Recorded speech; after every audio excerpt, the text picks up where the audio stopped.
Good morning and welcome to Trinity Assembly of God Online. We're so glad that you are able to join us this morning. In just a few moments, we'll hear a message from our lead pastor, Carl Kelleher.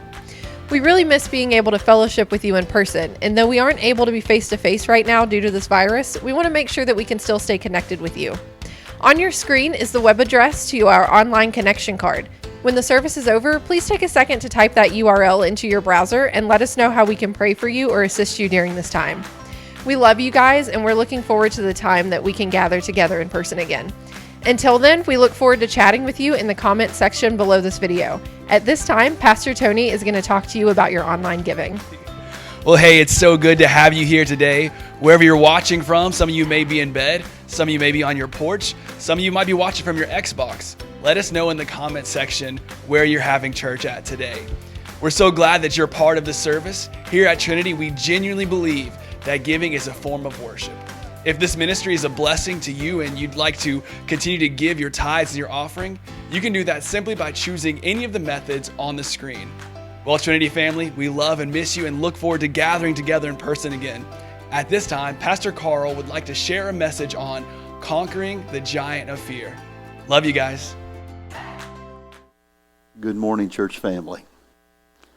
On Sunday mornings, we have been going through the book of Matthew, and this morning I would have been preaching from Matthew chapter 18, but I did not feel led of the Holy Spirit to go in that direction this morning.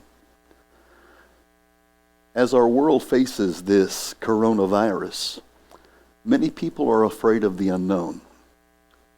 One woman wrote on Facebook not long ago, "I have the feeling that life as we know it will never again be the same." I'd like to talk to you for the next few moments about conquering the giant of fear. As our world faces a time of uncertainty, I'm reminded of a true story that happened several years ago. A tornado hit a small town in the Midwest, and it devastated everything in sight. A farmer got up the next morning to evaluate all of the damage that the storm had brought to his small farm. And at this point, he was pretty discouraged. His house was torn up. His barn was completely destroyed. His chicken coop was a pile of rubble. The farmer began to worry. The farmer began to fret. He said to himself, "What in the world am I going to do now?" Then out of the rubble crawled an old rooster. Most of the rooster's feathers were gone. The rooster was quite a pitiful sight, but the rooster crawled on top of all the rubble, and he began to crow as loud as he could possibly crow. He did not let all the debris stop him. After all, he had a job to do, because roosters are supposed to crow. The old farmer forgot about all of his troubles. He began to laugh in spite of his circumstances. He looked at the pitiful rooster and he said to himself, "Oh boy, if you can get up and crow in spite of all the things that you're facing, then I can continue to go on as well." We're facing some uncertain times in our world right now. And if we aren't careful, we can allow the circumstances of life to rob us of our joy and rob us of our peace. Schools are shutting down. Restaurants aren't allowed to open their doors. They can only serve through drive-through windows now. People have been told to stay home. Grocery stores are being bombarded. Fear is gripping many people's lives right now. Who would have thought that fear causes people to buy toilet paper? Every person that is alive throughout the world has to deal with fear. People are afraid of a lot of things. People are fearful of the future. People are afraid of possibly losing their jobs. People are fearful of the unknown, and that's what we're facing right now. People are afraid that they won't have enough. And many people right now are going to the grocery stores and they're hoarding things. A lot of people are fighting the giant of fear. Fear can cause people to do some strange things. Fear has been described by someone as a small trickle of doubt that flows through the mind until it wears a great channel that all of our thoughts are drained into it. 2 Timothy chapter 1 and verse 7 says, "For God has not given us the spirit of fear, but of power and love and of a sound mind." The Bible gives us several examples of people who were fearful. Number one, King Saul was afraid of David. This is why he tried to kill David on several occasions. This is why he made David's life miserable. Saul allowed fear to control his life. That fear caused him to take his eyes off of God. Secondly, the children of Israel were afraid of a giant by the name of Goliath. Most of us know the story pretty well. The Philistine army challenged the army of Israel. For 40 days, Goliath trampled back and forth. And he shouted, "Send me a man that's not afraid to fight me." Well, the Bible says that Goliath stood over 9 feet tall in stature. He looked unbeatable. He looked unstoppable. And some of you possibly right now are facing a giant that looks unbeatable. It looks unstoppable. Thirdly, the disciples were fearful when they were caught in a storm. They were doing everything within their power to stay afloat. And you've got to remember, this story is found in Matthew chapter 14, and it was Jesus that told them to get into the boat. Let me tell you the story. In the middle of the night, they were facing a storm. They did everything within their ability to calm things down, but it looked as if they were going to die. Panic set in. They finally ran to Jesus in a state of fear, and they said to Jesus, they woke Jesus up and they said, "Jesus, don't you realize that we are about to die?" Jesus gets up, he walks to the front of their little boat, and he speaks to the storm. Can I encourage you, let Jesus speak to the storm that you're facing today. I'm reminded of another story. The children of Israel were fearful as they walked through the wilderness. I love the story of the Exodus. In the book of Numbers chapter 13, we see how the 12 spies were told by God to investigate the promised land. God had already done so much for the children of Israel. He set them free by the blood of the Passover lamb. The Passover lamb is a beautiful picture of Jesus. We as Christians have been set free by the power of the blood.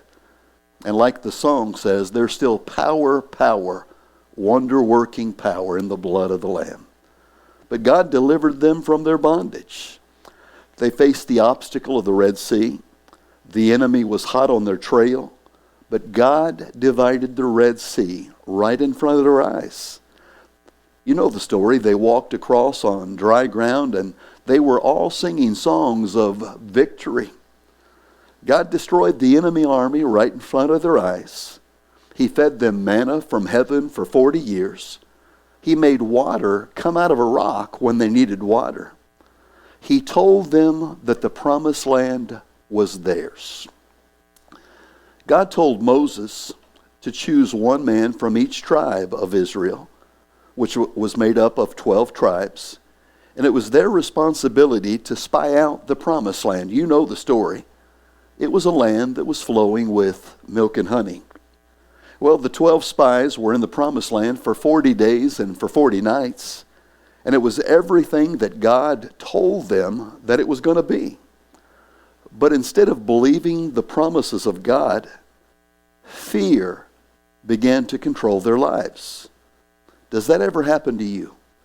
you begin to see the obstacles, you begin to see the challenges that all of us face in life, and instead of resting on the promises of God, you let fear overtake you. Fear can cause us to do some strange things. Number one, fear causes us to forget the very promises of God. Exodus chapter 13 and verse 2 says this, "Send men to spy out the land of Canaan, which I'm giving to the children of Israel. From each tribe of their fathers you shall send a man, every one a leader among them." Notice, he said, choose a leader among them. Moses did exactly what God told him to do. God already told them that the promised land was theirs for the taking. But when they got into the promised land and they began to see all the obstacles, they forgot about the promises of Almighty God. See, sometimes we focus on the obstacle instead of the promises of God. I see a second thing. Fear distracts us from God's purpose. God already told them that the promised land was theirs for the taking. But 10 of the spies had a distorted view of everything that they saw. Listen to what they said. In Numbers chapter 13 and verse 28, "Nevertheless, the people who dwell in the land are strong. The cities are fortified and very large. Moreover, we saw the descendants of Anak there. They were truly stating true facts. The people of the land are strong. The cities are all fortified. There are giants in the land." But their fears were distorting everything that they saw. And this is what is happening to our world right now. Some people are listening to the news, they're looking at all the reports, and all of a sudden, everything becomes distorted, and fear sets in. I see a third thing. Fear causes us to give a negative report. The story is several thousand years old, but it's so relevant even for today. When we walk in fear instead of faith, it causes us to speak negative words and react in a negative way. Listen to Numbers 13 and verse 32. "And they gave the children of Israel a bad report of the land which they had spied out, saying, The land through which we have gone as spies is a land that devours its inhabitants, and all of the people whom we saw in it are men of great stature." I can hear these 10 men in my mind. They did not talk about the goodness of the land. They did not talk about how God had protected them for 40 days and they were okay. They didn't talk about the faithfulness of God. They said the land devours its inhabitants. None of them had been devoured. Do you ever allow fear to grip your heart? When fear begins to grip your heart or my heart, that's when depression sets in. When we begin to look at all of the obstacles of life, and there will always be obstacles, there will always be giants that we face in life. When we look at the obstacles, if we're not careful, we forget about the promises of God. And everything then becomes distorted. I see a fourth thing that fear does. Fear causes us to have a defeated attitude. Numbers chapter 13 and verse 33 says, "There we saw the giants, the descendants of Anak, came from the giants, and we were like grasshoppers in our own sight, and so we were in their sight." Fear causes us to have a grasshopper mentality. They said, there is no way now that we can conquer the land.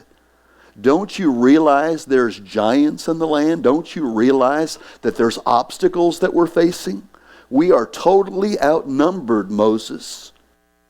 Here's the sad reality. All they could see were the obstacles in front of them. But God already told them that the land was theirs. Fear does another thing to us. When fear is out of control, it's contagious. And I see this happening right now in our world. And instead of responding, people are reacting. Listen to Numbers chapter 14 and verse 1. Then all the congregation lifted up their voices and they cried, and the people wept that night. These 10 spies spread a negative report. These men were supposed to be leaders of their tribes.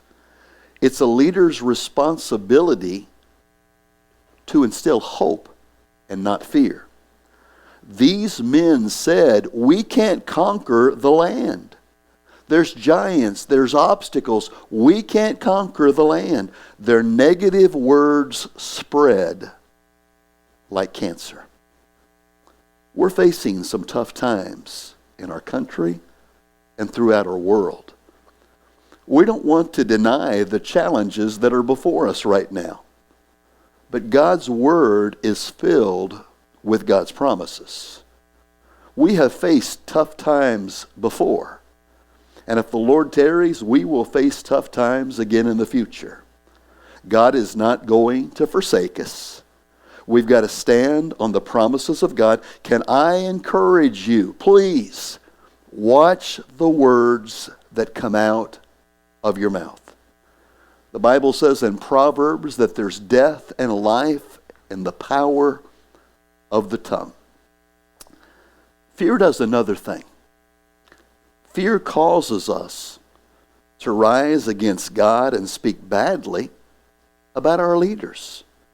The Bible says they begin to murmur and they begin to complain. They begin to speak negative words. They begin to look for another leader. How could they be so negative after everything that God had done for them? He had done so many things for them.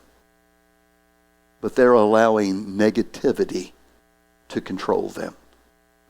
Numbers chapter 14 and verse 2 says, and all of the children of Israel murmured against Moses and Aaron. And the whole congregation said to them, if only we would have died in the land of Egypt, or if only we had died in the wilderness. God gave them the words that they spoke. An entire generation died in the wilderness because instead of standing on the promises of God, they listened to a negative report. Guard the words that come out of your mouth. Fear does another thing. Fear causes us to want to give up. This was not the first obstacle that they had faced. God had already been faithful, always been faithful to them in the past, but they could not get beyond their obstacle. And they wanted to quit. They wanted to go back to Egypt. They were slaves in Egypt. Egypt did not have anything to offer them. I'm not ready to give up. And I'm not ready to quit. I realize that we're facing some challenging times right now in America and throughout the world. But instead of giving up, maybe it's time that we fall upon our faces and cry out to Almighty God. How do you conquer the giant of fear? The world is facing some giants right now.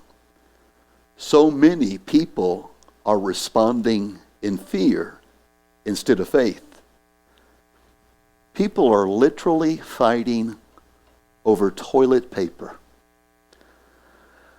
Our government right now is telling everybody to stop, to stand still, to isolate yourself as much as you possibly can to your homes.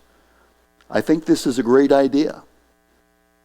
But don't sit in your homes and say, the world is out of control and what are we going to do?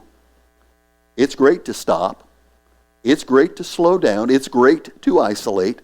But don't just stop. Take the time to look up. Some people haven't looked to God for a long, long time. God has not abandoned us, but it's time for us as His people and as the nation of the United States of America to seek His direction. How can we conquer the fear of uncertainty?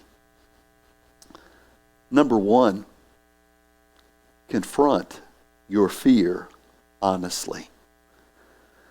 If you want to defeat your fears, you must, like David, gather up your sling and your stones and face that giant in the name of the Lord. Ask God to show you right now, Lord, is there a certain thing that's causing fear in my life besides this coronavirus? Are you afraid that you're going to lose your job? Are you afraid that you're not going to be able to pay your bills?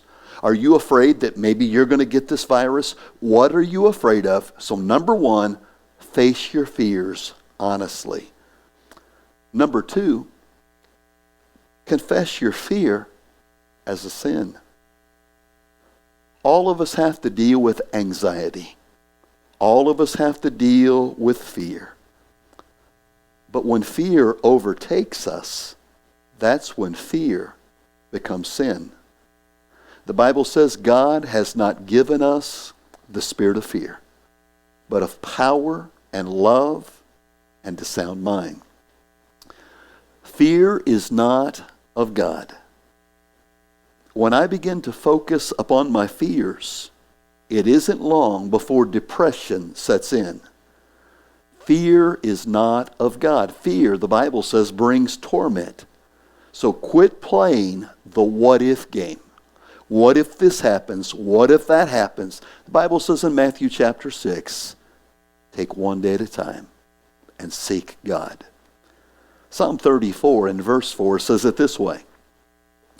I sought the Lord and He heard me and He delivered me from all of my fears. Point number 3, claim God's promise of protection. David saw the same giant that all of Israel saw, but he didn't run from the giant. He ran to the giant. And he said to the giant, he said, I'm coming to you in the name of the God of the Lord of Israel. And this day God's going to give me the victory.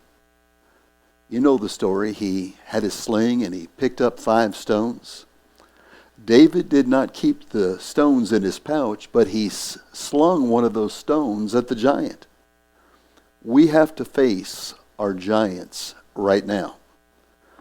Don't sit in your home and become depressed and play the what if game. What if this happens? What if that happens? I know that we're facing some difficult times right now in our country and throughout the world. But know this, and I'm not just saying this, God is going to help us get through this difficult time. Let me give you some stones that you can throw at the giants that possibly you're facing right now. Fear is a real thing. If you dwell on the negative, it will affect you. Open up the Word of God because it's God's promise book to you and to me. Refuse to dwell on the negative. Here's a stone you can throw at your giant.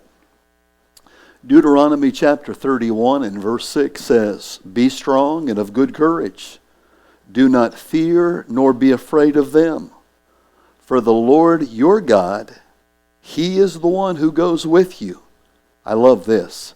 He will not leave you, nor will He forsake you. Here's another stone that you can throw at your giant. Psalm 27 and verse 1.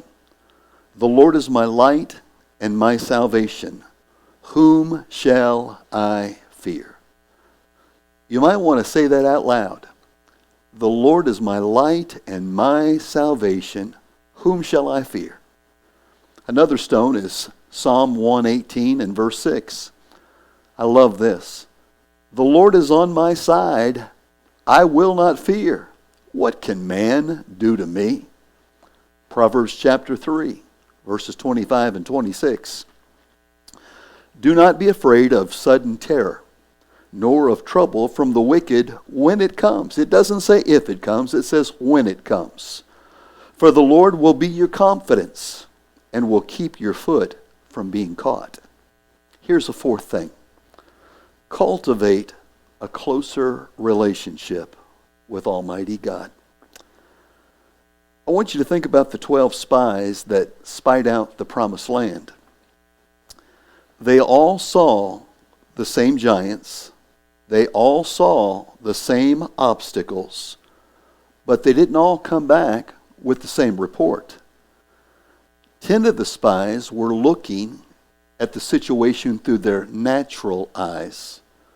2 of the spies were depending upon the Lord.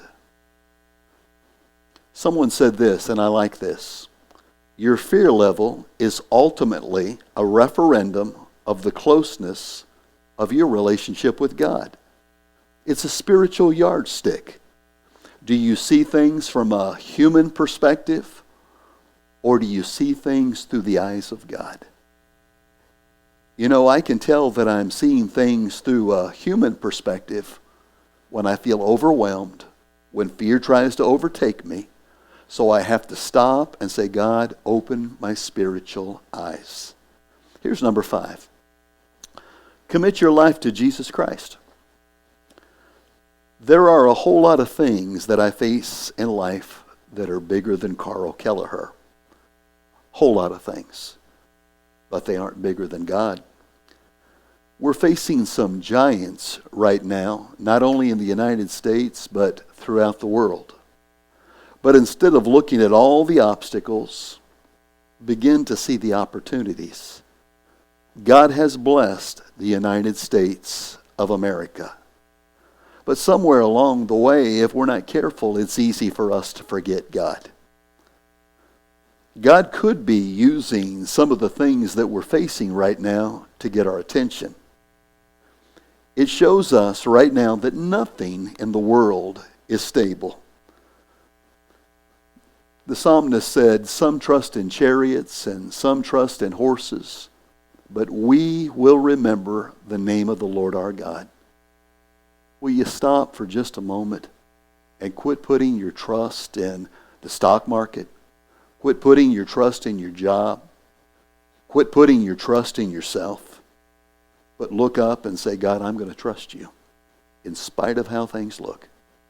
I love Proverbs chapter 3, starting with verse 5 to verse 8. It says this, trust in the Lord with all of your heart, and lean not to your own understanding. In all of your ways acknowledge Him, and He will direct your path. Verse 7 and 8, do not be wise in your own eyes. Fear the Lord and depart from evil. It will be health to your flesh and strength to your bones. What is he saying? He's saying trust in God. Don't lean to your own understandings. And every one of us, if we're not careful during times like this, it's easy to begin to lean to our own understandings, but he says stop. Trust in the Lord. Don't lean to your own understandings. Believe that God is going to direct your steps. He goes on to say, fear God and depart from evil, because it will be health to your flesh. It's easy to watch the news. It's easy for us to get into the reaction mode, even me as a pastor. But it's time to stop and quit reacting to all the things that we're seeing and all the things that we're hearing. But don't just stop. Stop and look up. This is what God is calling us to do. All of us right now are in a point of isolation. It's a standstill moment. But don't just sit in your house and watch television program after television program after television program. or news programs, but stop and look up and say, God, we need you. As I talk to you, as I bring this message to a close, as I put a caboose on this message, let me just pray for you, please. Father, in the name of Jesus, I pray for my brothers and my sisters today that are watching this podcast. And I pray, Lord, that they would share this live stream with their friends as we talk about winning the victory over fear. Lord, you haven't given us the spirit of fear, but of power and love and a sound mind. And God, for right now, for that person that is fearful, I pray that they would stop, they would look up, and they would just simply say, God, we need you. Lord, help us during these difficult times. What would happen right now? There's 360 million people in the United States of America. We've got thousands of churches throughout the United States. What would happen right now if all of God's people would begin to humble themselves and pray and seek the face of God? God would hear from heaven, the Bible says in 2 Chronicles 7. You know, our offices are still open, so if we can serve you in any capacity whatsoever, the phone number of Trinity Assembly of God Church is area code 502-863-5233. Again, if we can serve you in any capacity, don't hesitate to give us a call. Our number is 502-863-5233. Just remember, this is the day that the Lord has made. We will rejoice and be glad in it. God bless you. Thanks so much for joining us online today. We will meet you back here this Wednesday, March 25th, and next Sunday, March 29th. And hey, please keep watching our social media as well as our website to stay informed about what's going on here at Trinity. And we want to continue to pray for you, so fill out that online connection card. We'll see you guys this next Wednesday.